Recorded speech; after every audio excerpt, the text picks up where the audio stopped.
Ya estamos comunicados con Jorge. ¿Cómo anda, Jorge? ¿Qué tal? Bien, muy bien. En una tarde gris. Sí, gris y fría. Ya hace 2 semanas que no hemos podido tener el programa al aire por un problemita, tal vez de origen técnico, tal vez de otro motivo, pero lo importante es que hoy estamos saliendo al aire y supongo que tendrá un interesante editorial para compartir con nosotros. Así que lo escuchamos, Jorge. Bueno, usted sabe que vivimos una época bastante convulsa, y entonces en el momento en que vamos a iniciar esta conversación, nos enteramos de que Biden renunció a ser candidato a la presidencia, Ajá, no sabía. y así ya renunció, pero dijo que va a continuar su mandato hasta enero, y esto ocurre una semana después que hubo un intento de asesinato de su rival Donald Trump. Entonces, en la principal potencia del mundo se desarrolla una crisis de características devastadoras, porque el escenario político es muy parecido a los escenarios políticos que vive Argentina desde hace por lo menos 10 o 15 años, o desde la caída desde la Rúa, y bueno, lo tenemos trasladado a Estados Unidos. Esto es significativo. Eh, Les digo esto porque es la noticia de último momento. Lo que ocurre en Estados Unidos tiene importancia mundial, etcétera. En el día de hoy, desarrollé un artículo que tiene que ver con Estados Unidos y con la Argentina, porque una nota importante del Diario de la Nación del día de ayer informa con absoluto detalle cómo el Departamento de Estado norteamericano interviene sobre la CGT para inclinarla a un apoyo al consejo que quiere formar Milei entre la burocracia sindical y las principales empresas del país. Y es muy detallado todo eso. Es decir, Estados Unidos aparece en este informe como el verdadero mediador de una situación política que Milei no consigue manejar. Y esta es una novedad extraordinaria en Argentina porque nos remonta, no sé, nos remonta a 1945 cuando el embajador norteamericano marchaba con la oposición contra la candidatura de Perón.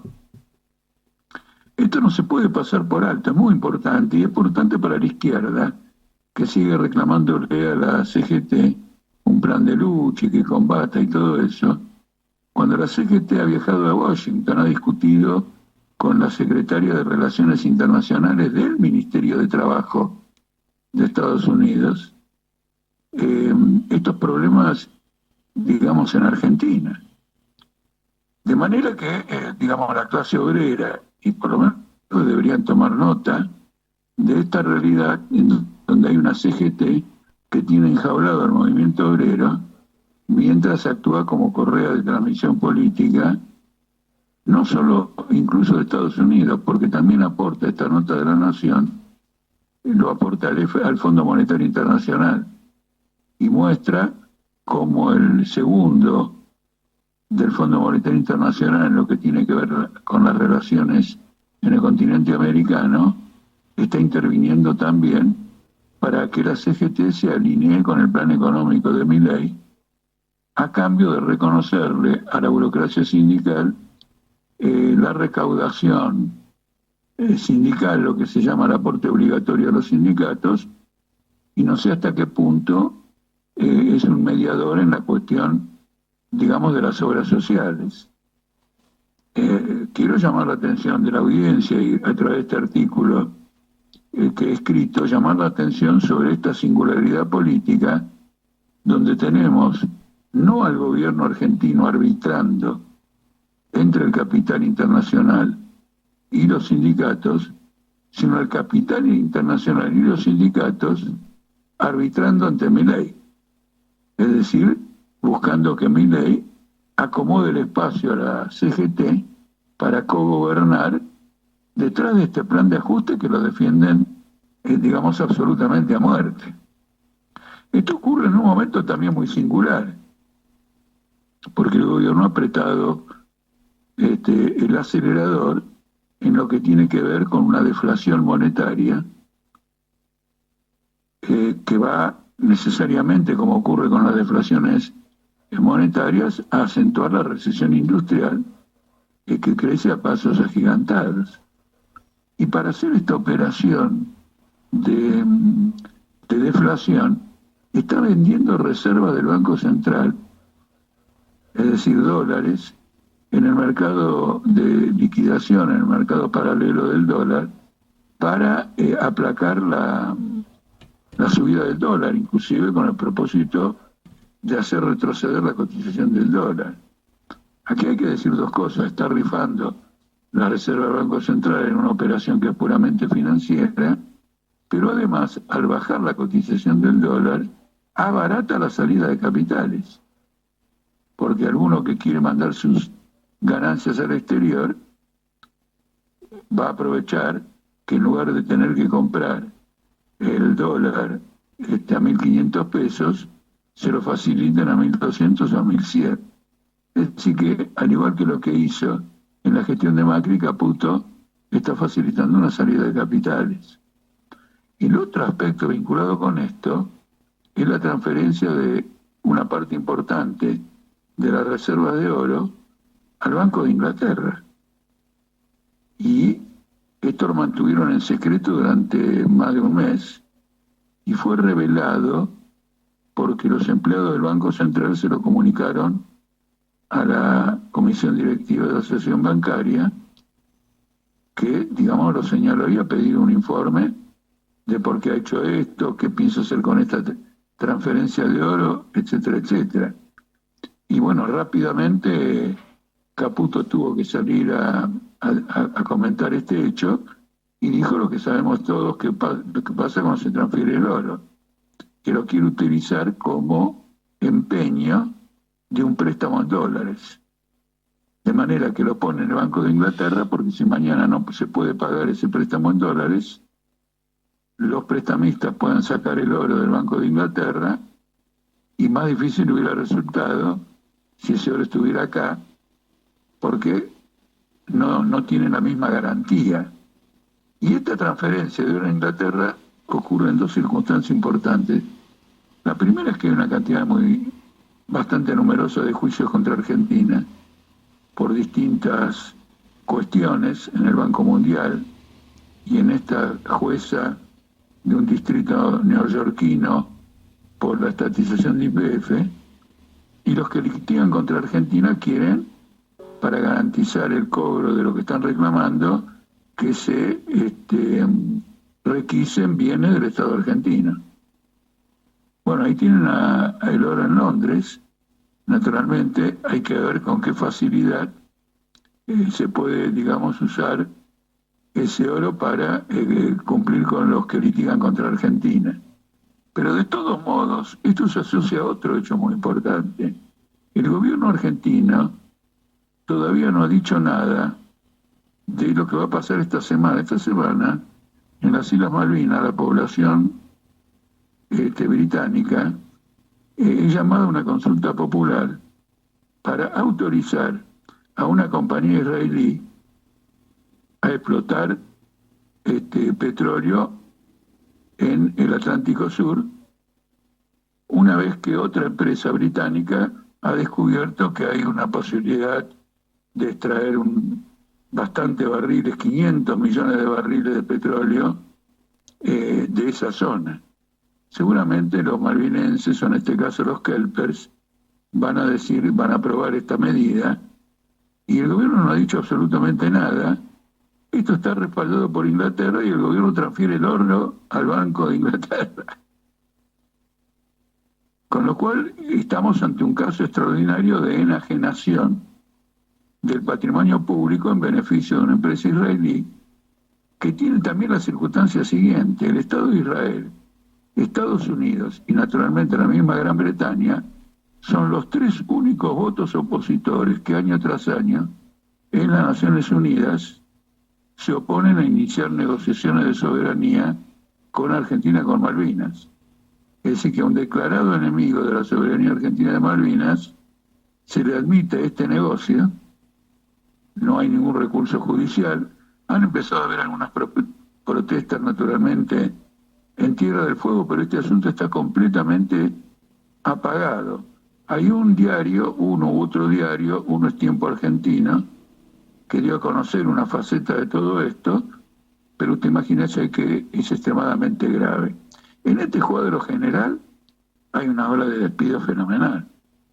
Yo acabo de hablar con un delegado del sindicato del neumático y me ha dicho que mañana la empresa Bridgestone va a despedir en masa a 300 trabajadores. Ahora, lo mismo ocurre en Villa Constitución con Asindal, lo mismo ocurre en Tucumán con una empresa poderosa que es la sueca Scania, que es una de las principales compañías que fabrica camiones de gran importancia.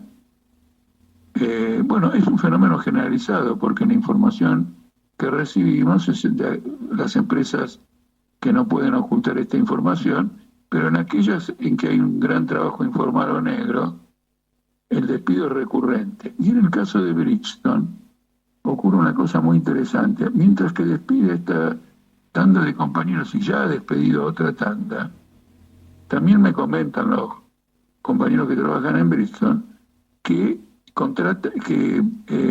admite trabajadores bajo contrato que pueden ser despedidos en cualquier momento, no están bajo convenio, pueden ser despedidos en cualquier momento sin pagar indemnización. Es decir, que hay un reemplazo, incluso en medio de la crisis, de trabajadores bajo convenio y son reemplazados. Esto está asociado a dos cosas que tampoco se habla. Primera cuestión, esta política de querer tener trabajadores que no están bajo convenio, la acaba de ratificar el gobierno de Milei porque clausuró la paritaria con los docentes universitarios y les dio un aumento del 3% por decreto, o del 4%. Por decreto, es decir, que los salarios ahora no van a ser discutidos en negociaciones, sino van a ser aplicados compulsivamente por decreto. Y en segundo lugar, está empadronando a aquellos trabajadores que estaban en los planes de potenciar trabajo, etcétera, los está empadronando para que, por un lado dice que los quiere capacitar, y luego puedan ser contratados por las empresas. Por lo tanto, lejos de estar preocupado por la situación de estos trabajadores, quiere ofrecer trabajadores que no están bajo convenio en reemplazo de los trabajadores que están bajo convenio. Este es un abaratamiento compulsivo del precio de la fuerza de trabajo, es decir, de los salarios. Entonces en Argentina francamente la situación es conmocionante, es extraordinaria, y se va a manifestar crecientemente en perturbaciones en los mercados de cambios, fuga de capitales, que el gobierno después quiere detener con un blanqueo que en los organismos financieros internacionales lo ven con sospecha porque Argentina no cumple con los requisitos que esos organismos han establecido en lo que tiene que ver con lavado de dinero. Jorge, de todo lo que se desprende de su editorial, surgen algunas preguntas como para que usted vaya ampliando en 4 o 5 minutos. Una de ellas es, por ejemplo, esto de las reservas de oro. Yo tengo entendido que en el gobierno de Macri hubo una maniobra muy similar, que se llevó el oro a Inglaterra, porque de esa manera se hacían operaciones que teóricamente dejaban mejores dividendos al país, ¿no? Inversiones económicas. En el gobierno de Alberto Fernández por momentos se recuperó una parte, después se volvía a vender, después se volvía a comprar. En esta ocasión, ¿tiene las mismas características ese traslado de las reservas de oro a Inglaterra o es diferente? Es verdad que tienen precedente, inclusive tiene precedente esta intervención de Estados Unidos con los sindicatos desde el gobierno de Alberto Fernández. Pero ahora tiene un carácter excepcional, porque están cayendo los salarios, por ejemplo, los salarios del sector estatal, que también ahora Milei impuso un aumento del 3%. han caído un 26% desde diciembre. Entonces es una situación sin precedentes. El otro tema es que la situación de la Reserva Internacional de Argentina es la peor que puede haber. Entonces estas transferencias de oro son una aventura económica, porque lo que quiere Argentina es tener a cambio de ese oro dólares de libre disponibilidad con garantía para invertirlo en otra cosa que sea rentable, porque el oro no rinde nada. Para invertirlo en algo rentable, de ninguna manera. No es la operación que haría cualquier negociante. Dice lo siguiente: yo tengo algo que no me rinde interés, pero en este momento está subiendo de precio, el oro está subiendo mucho de precio. Entonces, como no me rinde interés, voy a ofrecerlo como garantía de un préstamo en dólares. Ese préstamo en dólares yo lo reinvierto, obtengo realmente un interés que no obtengo con el oro, y después recompro mi oro con una ganancia. Porque hay que decir que esta transferencia del oro a Londres es para operaciones que se llaman de recompra, conocidas como repo. Yo te vendo el oro a cambio de un préstamo en dólares, pero en tal periodo vos me tenés que devolver el oro y yo te devuelvo los dólares. La ganancia estaría en que el interés que cobra el prestamista por dar el préstamo sea inferior a la inversión que haga Caputo de esos dólares con esta transacción de oro. Es una distancia, una rentabilidad extremadamente pequeña comparativamente entre lo que nos prestan y lo que Argentina va a prestar. Por lo tanto, esa operación está directamente vinculada a la situación de escasez de dólares de Argentina y al intento de mostrar un panorama que en Argentina no existe frente a una corrida cambiaria. Milei dice que va a depositar en Estados Unidos, ahora con dólares físicos, en enero, va a depositar ahora para pagar en enero los vencimientos de intereses y capitales, en enero de 2025. Los pone ahora para mostrar que está perfectamente sólido. De ninguna manera está perfectamente sólido, porque lo que está usando son reservas negativas. ¿Qué quiero decir reservas negativas? La plata está, si uno entra al Banco Central, ve un montón de dólares, pero las deudas de ese Banco Central son muchísimo mayores que las reservas que hay. Entonces, una cosa son las reservas que uno dispone, llamadas reservas líquidas, otra las netas, que son la diferencia entre lo que uno tiene y lo que uno endeuda. Las reservas netas son negativas. Entonces Caputo está jugando a todo esto como jugó con Macri cuando se fugaron del país 45.000 millones de dólares. Sí, porque en el gobierno de Macri creo que fueron como 11.000 kilos de oro. Y no sé si se llegaron a recuperar esos 11.000 o en qué quedó eso. Por eso era que yo le preguntaba a ustedes. Son contratos de retorno. Sí, sí. No son es decir, no es que uno cede y la recuperación depende de la voluntad del que tiene ese oro. No, está establecido. Por eso se conoce como contrato repo. Pero indudablemente el precio de oro está variando. China está comprando mucho oro y diversos sectores están comprando oro, inclusive por una razón geopolítica. Como Estados Unidos está entrando en guerra con todo el mundo y acompaña la guerra con sanciones económicas, nadie quiere tener títulos del gobierno norteamericano. Entonces van vendiendo los títulos lentamente para no provocar un caos generalizado, van vendiendo los dólares norteamericanos y comprando oro. Resultado, el oro está a $2.300 la onza, hace 20 años estaba a 400. De 400 a 2.200 a 2.300, usted se da cuenta de todo lo que ha ocurrido. Usted señaló también, Jorge, en su editorial, la gran pérdida de poder adquisitivo, la cantidad de desempleo, de nuevos despidos, sanciones. Y también hay números que son totalmente negativos con respecto a todo lo que es la caída de la actividad económica, que creo que es un interanual de más del 25-26%, que es un porcentaje descomunal, ¿no?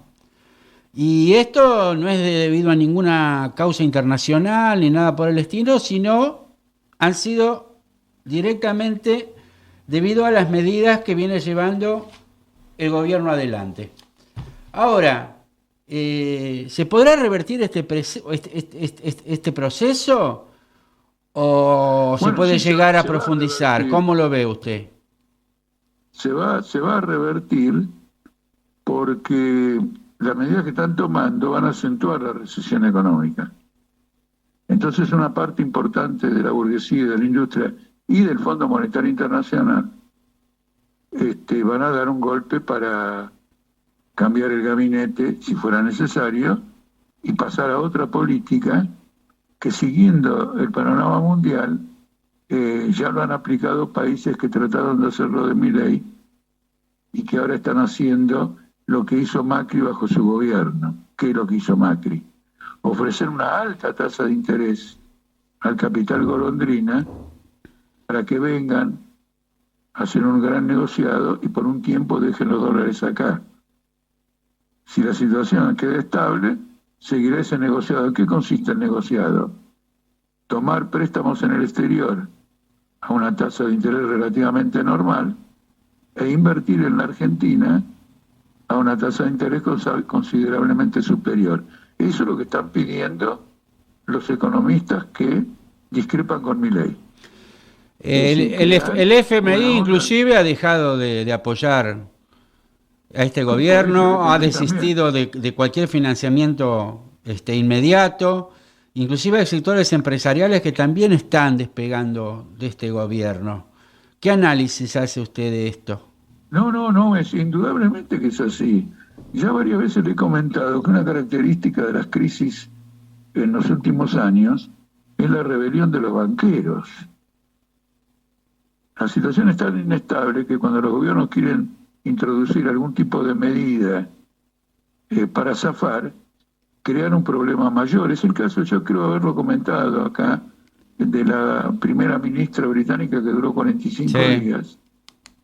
¿Por qué duró 45 días? Muy interesante, porque bajó los impuestos a las empresas. Y las empresas armaron una rebelión. Ahora, ¿cómo se entiende? Si a mí me bajan los impuestos, yo me rebelo con quien lo baja. Sí, porque la rebaja de sus impuestos, esta primera ministra la quería compensar con mayor deuda. Y Gran Bretaña tiene una deuda muy elevada, y eso puede significar la quiebra del mercado de Londres. Efectivamente, la bolsa estalló, cayó la primera ministra y se cambió su política. Y el efecto fue duradero, porque el que la sucedió acaba de perder como la guerra las elecciones británicas. Entonces, por ahora, toda esta política de Milei es la aventura de una clase social en la Argentina que ha chocado contra la pared todo el tiempo. Si bien eso le ha rendido beneficio de corto plazo, ha agravado la situación macroeconómica general. Y una característica de estas conversaciones que yo les comentaba de la CGT con el Ministerio de Trabajo de Estados Unidos, con congresales de Estados Unidos, con el Fondo Monetario Internacional, es que tanto la Secretaria de Trabajo de Estados Unidos como el FMI y todo lo demás les advierten a los sindicalistas y todo lo demás que tienen que colaborar para evitar el estallido social. Ahora bien, ¿no? Si hay una caída de la actividad económica, si hay una caída de los ingresos, eso tiene que repercutir sí o sí en lo que es en la recaudación fiscal. ¿Cómo prevé? No, repercute. ¿Y cómo prevé el gobierno equilibrar eso?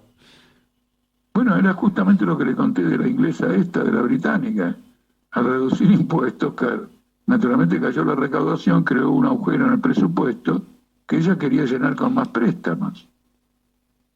El mercado de Londres, la bolsa de Londres, no quiere más préstamos porque ya está endeudada y advirtió que se venía un colapso. Acá se viene el mismo tipo de colapso. Por eso Milei, que es naturalmente irascible, está expulsando a los asesores.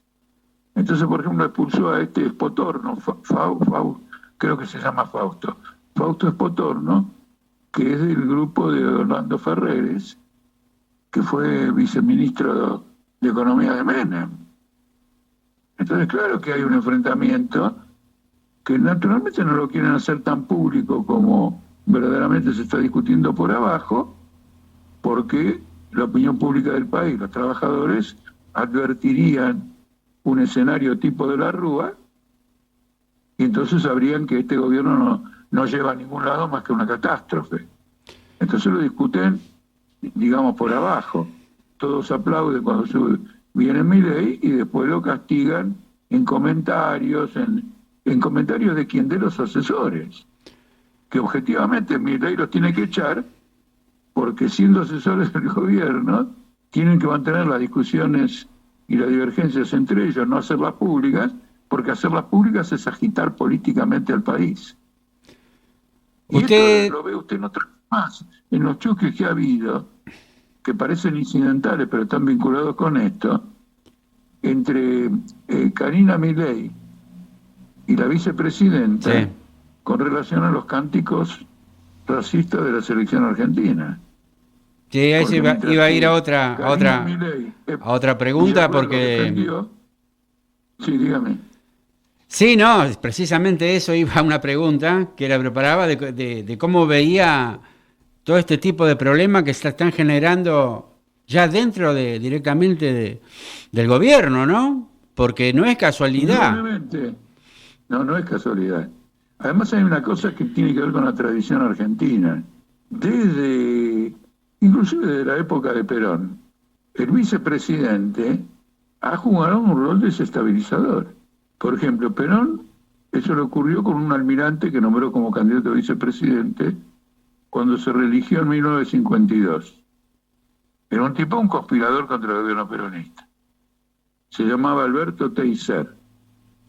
Luego Frondizi expulsó y obligó a renunciar a Alejandro Gómez, que era su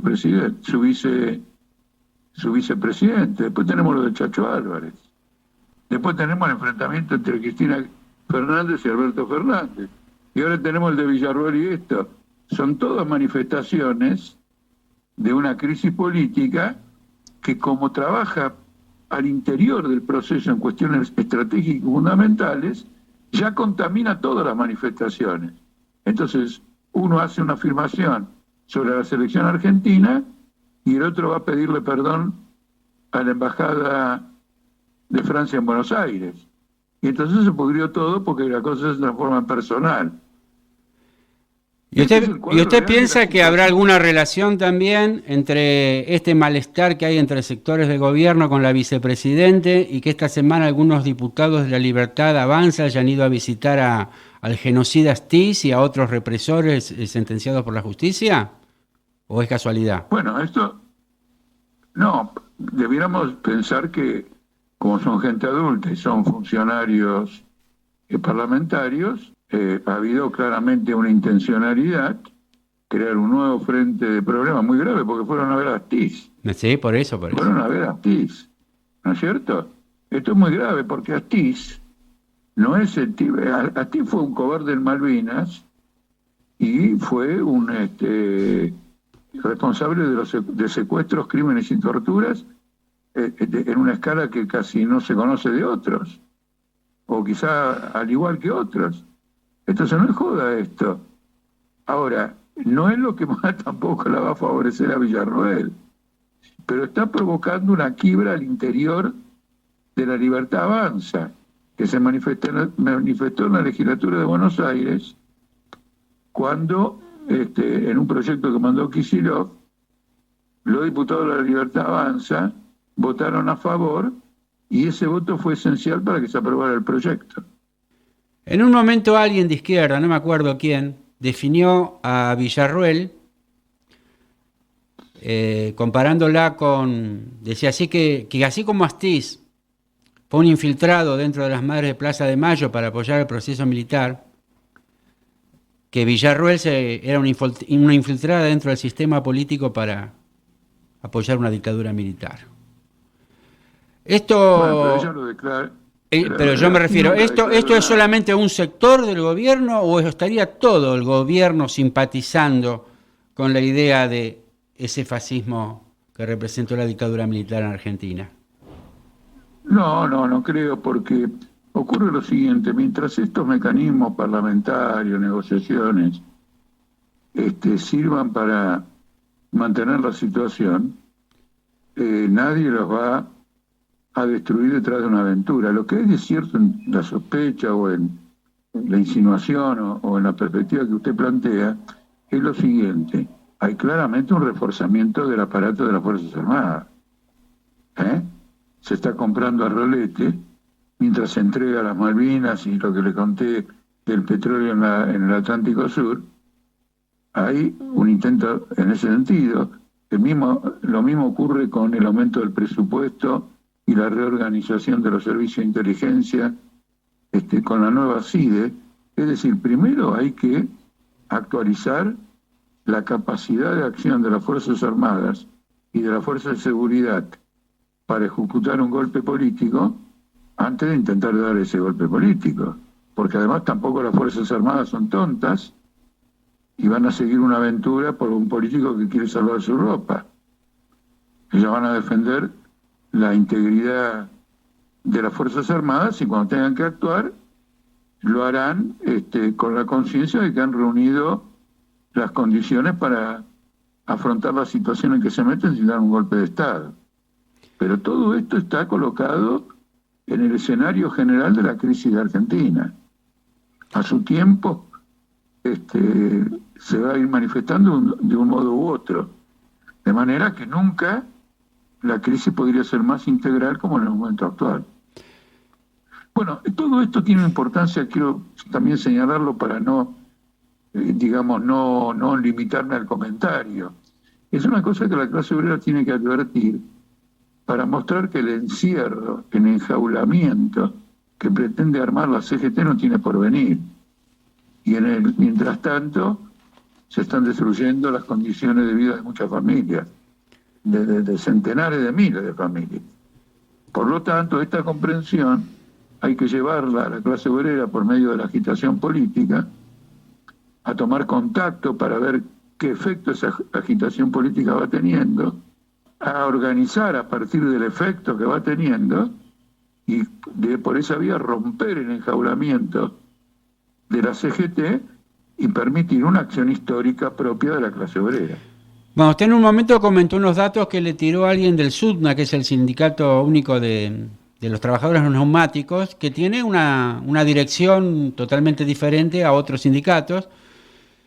Y hay sectores combativos y sectores que están en lucha, que con partidos de izquierda han acordado manifestarse el viernes 26 en Plaza de Mayo.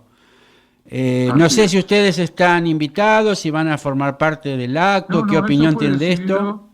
Eso fue decidido en un plenario convocado por el SUTNA, donde estuvimos con una delegación, hicimos uso de la palabra. Naturalmente que nosotros presentamos un programa un poquito más amplio que una manifestación en Plaza de Mayo. Nosotros señalamos que si hay una crisis, o las patronales alegan que hay una crisis, los despidos tienen que ser combatidos con la exigencia de que se repartan las horas de trabajo disponibles, las que hay en las condiciones presentes, sin tocar el salario. El otro aspecto es que se abran las cuentas de las empresas, porque las crisis son el mejor momento para las empresas en vaciarse.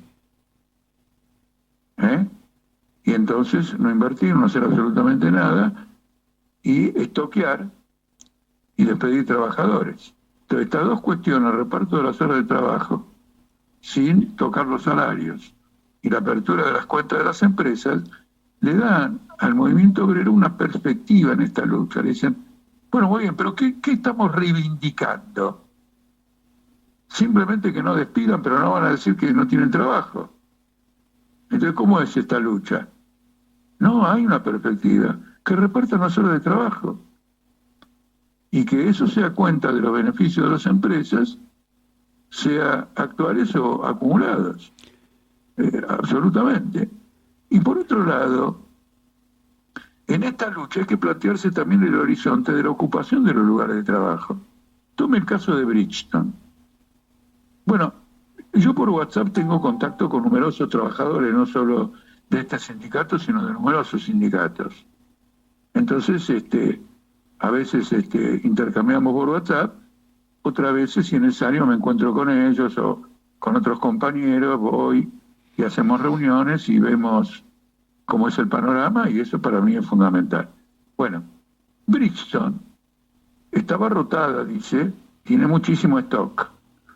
Entonces, ¿qué ocurre? Si uno hace simplemente una huelga y no ocupa la empresa, Bridgestone va a desagotar el stock y va a aguantar hasta que se desagote el stock. Mientras tanto, los trabajadores van a estar sin trabajar y sin cobrar el sueldo.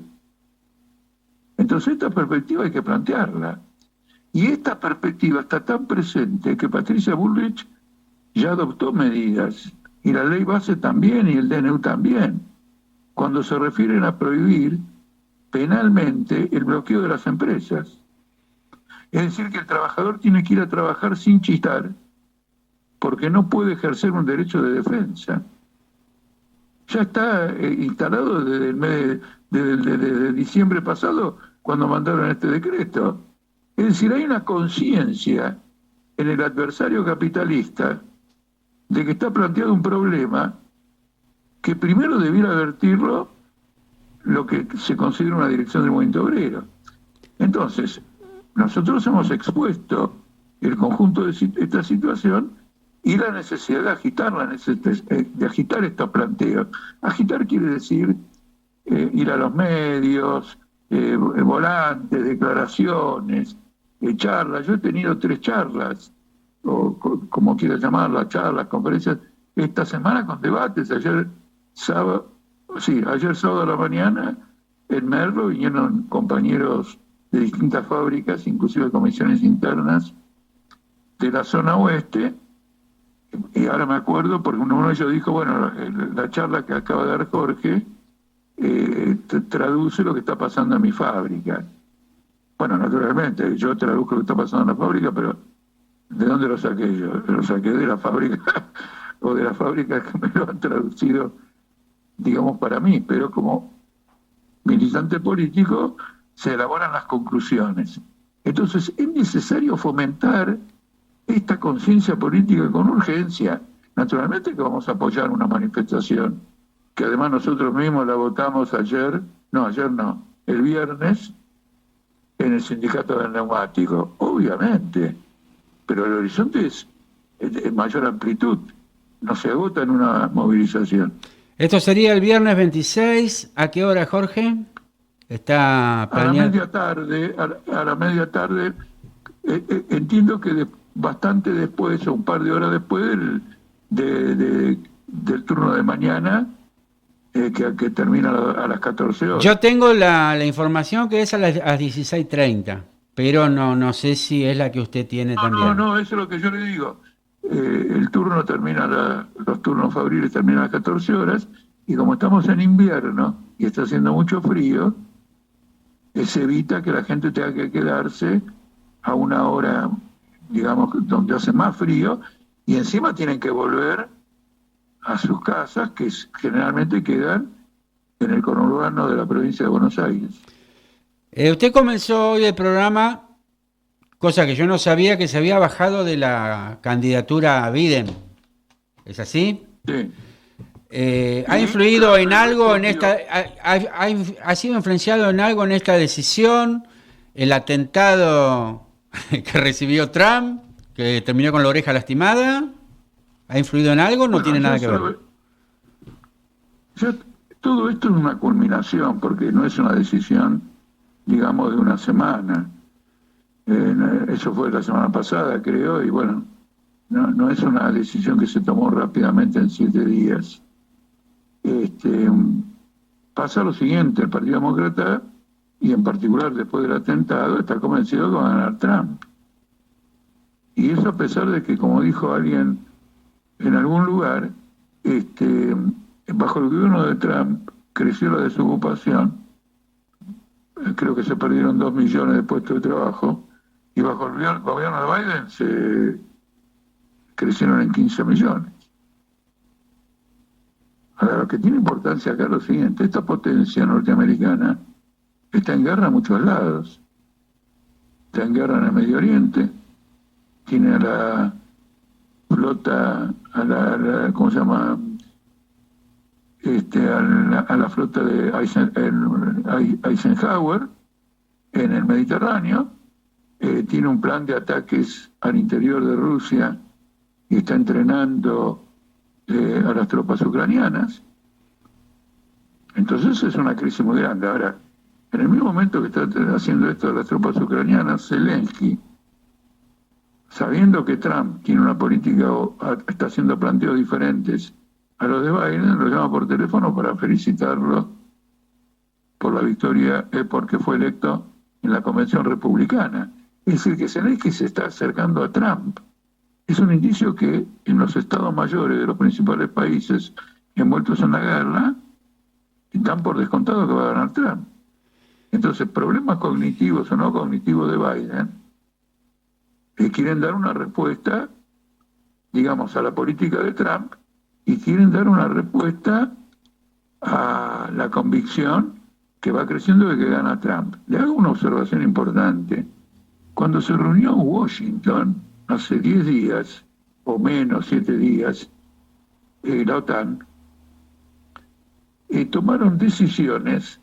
Fíjese, hay una expresión en inglés que no la tengo ahora conmigo, pero que quiere decir lo siguiente: para tener atado a Trump.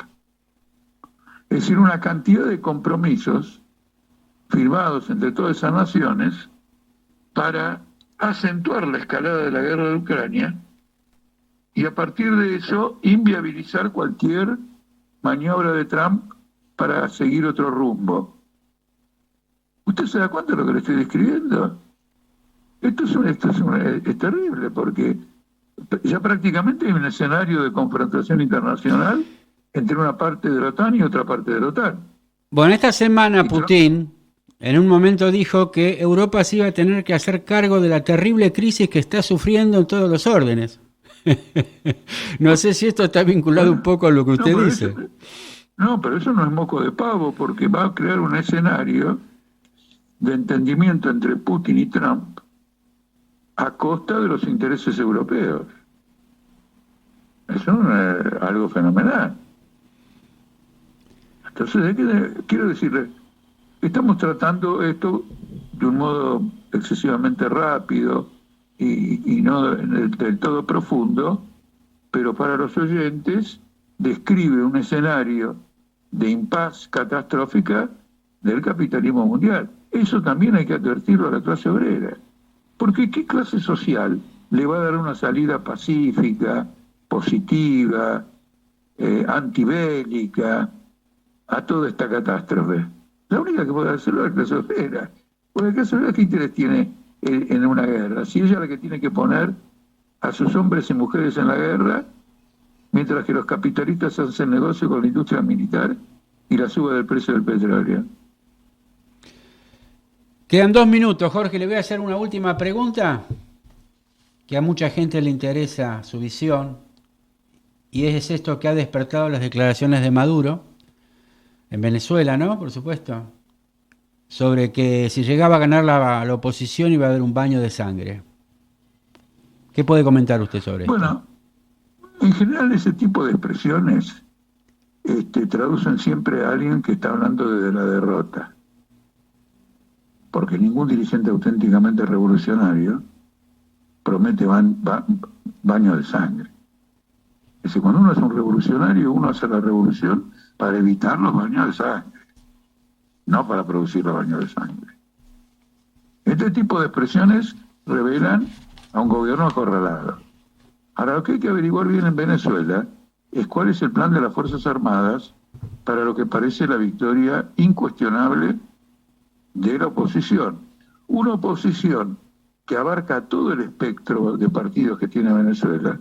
Creo que son como 14 partidos, la Plataforma Unitaria Democrática, donde hay partidos de izquierda y ex-chavistas y partidos escuálidos y mileístas, pero donde la conducción esta señora María Corina Machado es claramente mileísta. Entonces, ¿qué piensan hacer las Fuerzas Armadas? Porque cuando en Nicaragua Daniel Ortega fue desplazado en una elección en el siglo pasado, que ganó Victoria Chamorro de la oposición, se llegó a un acuerdo entre el sandinismo y la oposición de que el gobierno que ganó, el de Victoria Chamorro, presidenta, no iba a tocar a las Fuerzas Armadas sandinistas, cuyo comandante en jefe era el hermano de Daniel Ortega, Humberto Ortega. Humberto Ortega. Humberto Ortega, que hoy está en oposición a su hermano, abiertamente en la oposición. Entonces, con ese pacto, bueno, vos podés gobernar, pero el que tiene la sartén por el mango soy yo, porque finalmente lo que importa son las Fuerzas Armadas. Las Fuerzas Armadas de Venezuela van en camino a un acuerdo de este tipo, a un pacto, quise decir, a un pacto de este tipo. ¿Lo tienen armado? ¿Hay algún acuerdo con Estados Unidos? Por ejemplo, un verdadero reaccionario, un ex secretario norteamericano que se llama Elliot Abrams, pidió que Estados Unidos promueva que se aplique en Venezuela una ley de amnistía de todo el madurismo, de manera que no solo no vayan presos si pierden la elección, sino que además puedan salir del país y viajar en función de esa ley de amnistía. La propone Elliot Abrams, que es un hombre que hoy debe estar con Trump. Bueno, Jorge, nos pasamos de horario, vamos a seguir el domingo con el tema. Bueno, el domingo vamos a estar viendo el resultado de las elecciones en Venezuela. Claro, por eso digo que la vamos a seguir el domingo. No sé si a esta hora ya habrá información, no creo, pero algún boca de urno, aunque sea. No, porque están con un horario atrasado. Allá en este momento deben ser las 5:30 o las 4:30. Claro, hasta las 6 de la tarde no creo que vaya a terminar el proceso. Claro. Bueno, Jorge, nos vemos el domingo, Dios mediante, entonces. Muy buena ha salido esta emisión, creo. Bueno, un abrazo y gracias por todo. Gracias a usted.